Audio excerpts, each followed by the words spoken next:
Hello everyone. I hope आप सभी स्वस्थ होंगे और खुश होंगे। तो आज मैं आप लोगों के साथ कुछ बातें करने आई हूँ।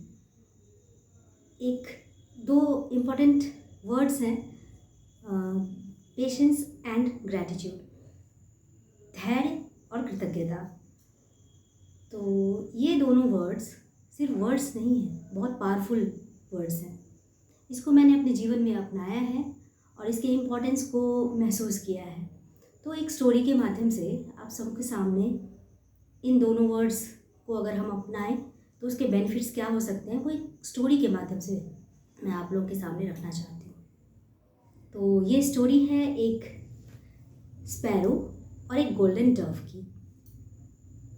तो एक स्पैरो एक समुद्र के किनारे रहती थी। वहाँ पर वो एक पेड़ के ऊपर अपना नेस्ट बनाना चाहती थी, लेकिन हर बार क्या होता था कि वो नेस्ट जब बनाती थी तो हवा का झोंका आता था और उसका नेस्ट नीचे गिर जाता था। और इतना ही नहीं, उसकी परिस्थितियाँ उतनी अच्छी नहीं थी। उसे वहाँ पे प्रॉपर खाना नहीं मिल पाता था और जो दूसरे बर्ड्स थे उसके साथ उसका अच्छा नहीं बनता था। वो अकेलेपन का शिकार हो गई थी और दुखी रहने लगी थी, भूखी रहती थी, बीमार और परेशान रहा करती थी।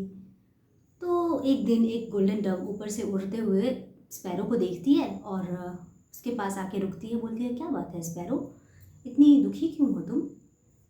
तो स्पैरो बोलती है कि मेरे पास ये प्रॉब्लम है, देखिए मेरे पास एक नेस्ट तक नहीं है अपना, और मुझे ढंग का खाना यहाँ नहीं मिल पाता है, मैं भूखी रहती हूँ, बीमार हो गई हूँ, दुखी रहती हूँ, मेरा कोई फ्रेंड नहीं है यहाँ पे। उसने कहा, हाँ तुम्हारी हालत तो बहुत बुरी है।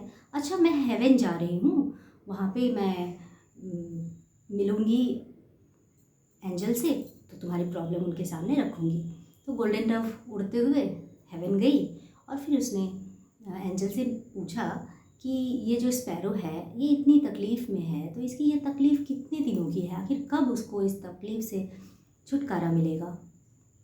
तो एंजल ने बोला कि इसको करीब 10 साल तो ये तकलीफ़ झेलना ही पड़ेगा। कबूतर एंड वो गोल्डन डव जो है वो बोली कि इतने लंबे समय तक उसे ये दुख तकलीफ़ झेलना पड़ेगा, कोई रास्ता नहीं है जिससे वो जल्दी से इस तकलीफ़ से बाहर आ जाए? तो एंजल ने बोला, हाँ एक रास्ता है।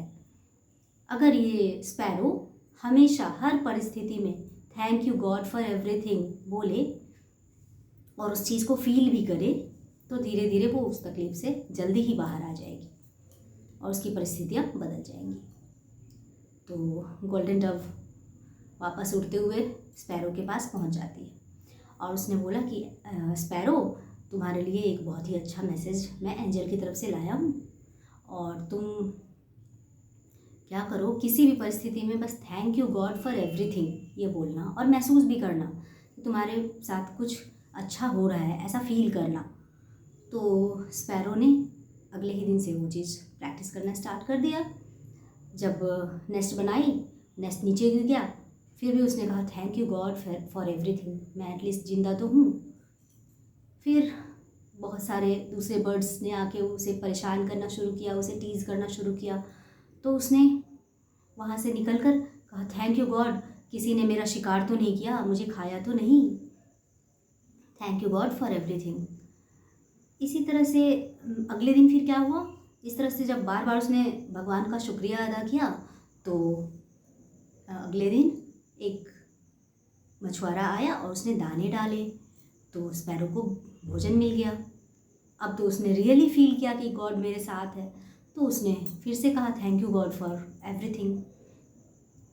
इस तरह से फिर इस बार धीरे धीरे उसकी परिस्थितियाँ चेंज होती गई और वो अपना नेस्ट भी बनाई। थोड़ा सा वो जो बीमार थी धीरे धीरे वो ठीक भी हो गई और फिर उसने अपना नेस्ट बनाया, इस बार मजबूत नेस्ट बनाया, क्योंकि वो ज़्यादा दूर तक जाकर बहुत अच्छे अच्छे तिनके चुनके लाया करती थी और अच्छा सा नेस्ट बना लिया उसने।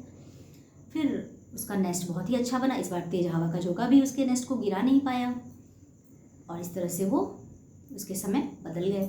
फिर गोल्डन डव आई कुछ ही दिनों के बाद, तो उसने देखा अरे स्पैरो तो बहुत मज़े में रह रही है, बहुत ही अच्छे से रह रही है।